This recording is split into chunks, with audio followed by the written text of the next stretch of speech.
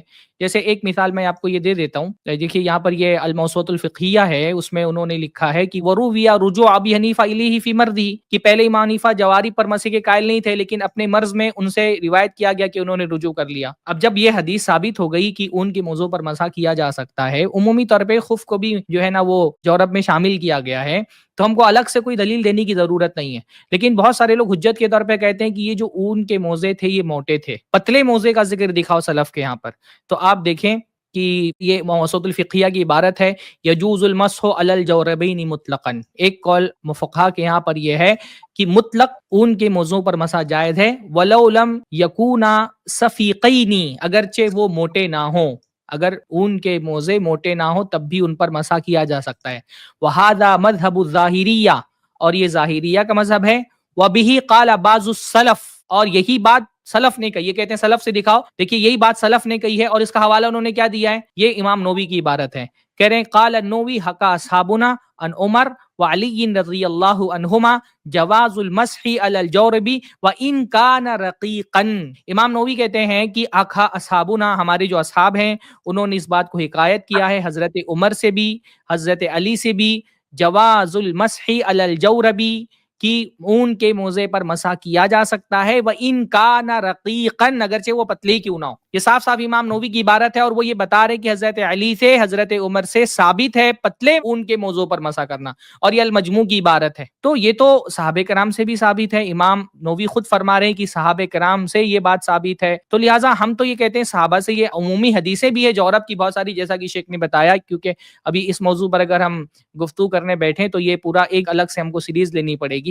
بلکہ ہم یہ کہتے ہیں کہ جورب سے متعلق، ان کے موضوع سے متعلق جو اتنی ساری جو ہے حدیثیں ثابت ہیں، ان کے مقابلے میں جو یہ ہمارے حنفی بھائی بار بار شرطیں لگاتے ہیں اور یہ کہتے ہیں کہ نہیں موضوع پر مسح کے لیے یہ شرطیں ہونا چاہیے. جیسے آپ دیکھیں کہ یہ بنوری ٹائم جو ان کا بہت مشہور ادارہ ہے الجامعۃ الاسلامیہ، اس کے فتووں میں سے فتویٰ موجود ہے. وہ کہتے ہیں کہ ایسے جرابیں ان میں 3 شرطیں پائی جانی چاہیے. دیکھیے کیا عبارت ہے کہ خفین پر مسح کرنا جائز ہے. خفین ایسے موضوع کہتے ہیں جو پورے چمڑے کو. اسی طرح مجلد وہ موزے جن کے اوپر نچلے حصے میں چمڑا ہو منعل ہو، یعنی وہ موزے جن کے صرف نچلے حصے میں چمڑا ہو ان پر مسح کرنا جائز ہے. اسی طرح ایسی جرابیں جن میں 3 شرطیں پائی جائیں ان پر مسح کرنا جائز ہے. اب یہ شرطیں کیا لگاتے ہیں، ایسے گاڑھے موزے ہونے چاہیے کہ ان میں پانی نہ چھنے. دیکھیے ایک طرف ہم کو صحابہ سے بہت سارے سلف سے یہ ملتا ہے کہ وہ اون کے موضوع پر مسح کرتے تھے، اون کے موضوع میں کیا پانی نہیں چھنتا ہے. ہم کہتے ہیں جیسے یہ مفتی طارق مسعود صاحب جو ہے وہ ہم سے مطالبہ کر رہے ہیں، ہم ان سے مطالبہ کہتے ہیں آپ سلف میں سے کوئی ایک آدمی دکھائیے جنہوں نے یہ 3 شرطیں لگائی ہوں. آپ کہتے ہیں موضوع پر مسح کرنے کے لیے 3 شرطیں، ان 3 شرطوں کی کیا دلیل ہے؟ کہتے ہیں ایسے گاڑھے یعنی موٹے موزے ہونے چاہیے کہ ان میں پانی نہ چھنے.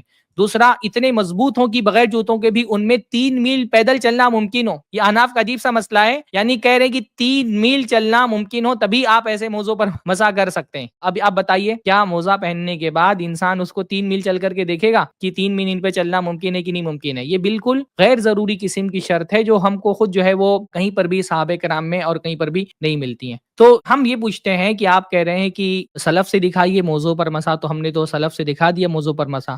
اب ہم یہی سوال آپ سے کرتے ہیں کہ آپ دکھائیے کہ سلف میں سے کس نے یہ 3 شرطیں لگائی ہیں. تیسری شرط یہ کہ کسی چیز سے باندھے بغیر اپنی موٹائی اور سختی کی جیسے پنڈلی پر خود قائم رہ سکے، اور یہ کھڑا رہنا کپڑے کی تنگی اور چستی کی وجہ سے نہ ہو. یہ جو 3 شرطیں آپ نے لگائی ہیں، آپ سلف میں سے کوئی ایک صحابی کو دکھائیے کہ جنہوں نے یہ 3 شرطیں لگائی ہوئی ہوں. بہرحال یہ تو سلف کی بات کرتے ہیں، سلف ان کو ضرورت کے وقت یاد آتے ہیں، ورنہ جیسا کہ شیخ کفایت نے کہا نا کہ مقلد جو ہے وہ تو جب سلفی ہوتا ہے تب بھی وہ مقلد ہی رہتا ہے. میں ایک چیز اور آپ کے ساتھ شیئر کرنا چاہتا ہوں.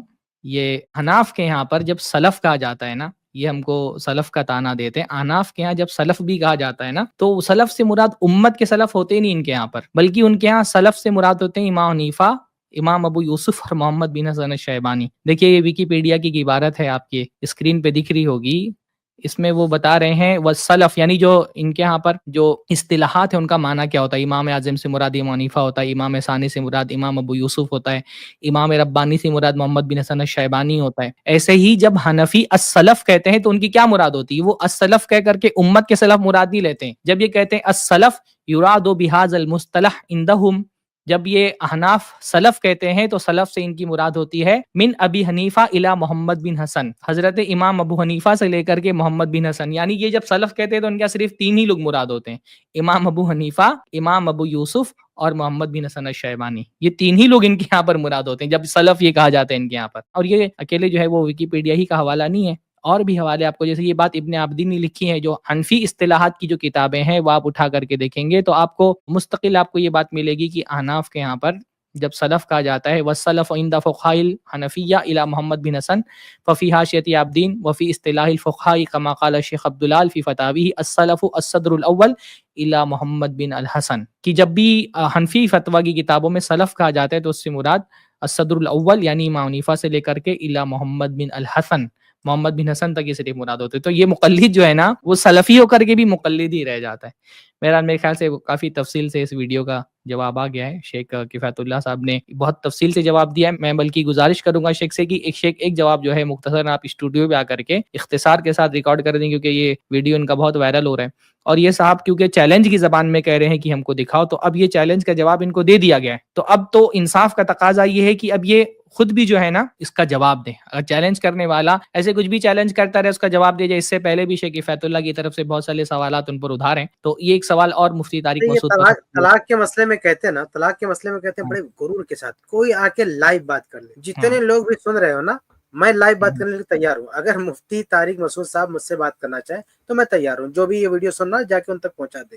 اتنے غرور کے ساتھ آپ بیٹھ کے بات کر رہے ہیں کہ کوئی آ کے مجھ سے لائیو بات کر لے 3 طلاق کے مسئلے پہ، تو ایک مجلس کی 3 طلاق ایک ہوتی ہے، ایک ساتھ دی گئی 3 طلاق ایک ہوتی ہے، اس پر اگر آپ کو لائیو بات کرنے کا شوق ہے تو ہم تیار، آپ میرے ساتھ بات کر سکتے ہیں، آپ مجھے اطلاع دیں، ہم لوگ اس کا انتظام کرتے ہیں۔ بارک اللہ فیکم، جزاکم اللہ خیرہ۔ بہت تفصیل کے ساتھ ماشاءاللہ ویڈیوز کے جوابات آ گئے ہیں، اور جو ہماری انصاف پسند عوام ہے انہوں نے دیکھ لیا ہوگا کہ اپنے لوگوں میں بیٹھ کر کے بڑے بڑے چیلنج کرنا بہت آسان ہوتا ہے، لیکن گفتگو کرنے والوں کے سامنے آ کر کے گفتگو کرنا، ان کی باتوں کا جواب دینا مشکل ہوتا ہے۔ یہ تو بہت آسان ہے کہ آپ اپنے اسٹوڈیو میں بیٹھیں اور بڑے بڑے دعوے داغ دیں آپ، اور مفتی طارق مسعود صاحب کا خاص طور پہ یہ معاملہ ہے کہ جب گفتگو کرتے ہیں نا تو یہ کنٹرول میں نہیں رہتے ہیں، بڑے بڑے دعوے داغ دیتے ہیں، پر یہ جب سامنے آ کر کے بیٹھیں گے تب ان کی حقیقت سمجھ میں آتی ہے۔ ان کو اصل میں پتا ہوتا ہے کہ ان کی عوام ان کی ہر بات کو آمنا صدقنا کہہ کر مان لیتی ہے، کیونکہ مقلد ہے نا، تو مقلد کی تربیت ایسی کی جاتی ہے کہ اپنا عالم جو بھی بولے آنکھ بند کر کے مان لو، تحقیق نہ کرو۔ تو اس لیے جو مفتی طارق مسعود صاحب کے فینز ہیں، ان کے فالوورز ہیں، ان کے لسنرز ہیں، ان کو سننے والے ہیں، ان سے ہم یہ گزارش کریں گے کہ بھائی دوسری طرف کی بھی باتیں سن لیں۔ دعویٰ بڑے بڑے کرنا، اس قسم کے دعوے بہت سارے مسلک کے لوگ کرتے ہیں، دیوبندیوں کے بارے میں ایسے دعوے بریلوی بھی کرتے ہیں، تو صرف دعووں سے حق ثابت نہیں ہوتا ہے۔ حق کیا ہے وہ آپ کے سامنے کتنے دلائل کے ساتھ، انہوں نے تو صرف دعویٰ کیا ہے نا، دعوے کے ساتھ کوئی دلیل نہیں دی۔ الحمدللہ i+ ٹی وی پر دلائل کے ساتھ ان کے ایک ایک بات کا رد کر دیا گیا، چاہے وہ طلاق کا معاملہ ہو، چاہے وہ نماز کا معاملہ ہو، چاہے وہ موضوع کا معاملہ ہو، صراحت کے ساتھ، دلیلوں کے ساتھ، حوالوں کے ساتھ، اسکرین شاٹ کے ساتھ آپ کے سامنے باتیں رکھ دی گئی ہیں۔ اگر جس کو حق سمجھنا ہو اس کے لیے انشاءاللہ تعالی اتنی باتیں کافی ہوں گی۔ اچھا، ایک اور چیز کی وضاحت میں کر دوں، یہ مفتی طارق مسعود نے یا کسی نے طلاق کے مسئلے میں عمر ابن الخطاب رضی اللہ تعالی عنہ کے حوالے سے بڑی جذباتی بات کرتے ہیں، اہل حدیثوں پر تان و تشنیع کرتے ہیں کہ یہ لوگ خلیفہ دوم کو نہیں مانتے، یہ صحابہ کے منکر ہیں، صحابہ کے گستاخ ہیں، صرف اس وجہ سے کیونکہ طلاق کے مسئلے میں ہم کہتے ہیں 3 طلاق جو ہے ایک ہوتی ہے، تو اس کی وجہ سے یہ لوگ اتنا بڑا مقدمہ کھڑا کر دیتے کہ یہ دیکھو عمر ابن الخطاب رضی اللہ کو نہیں مانتے، اور وہ حدیث پیش کرتے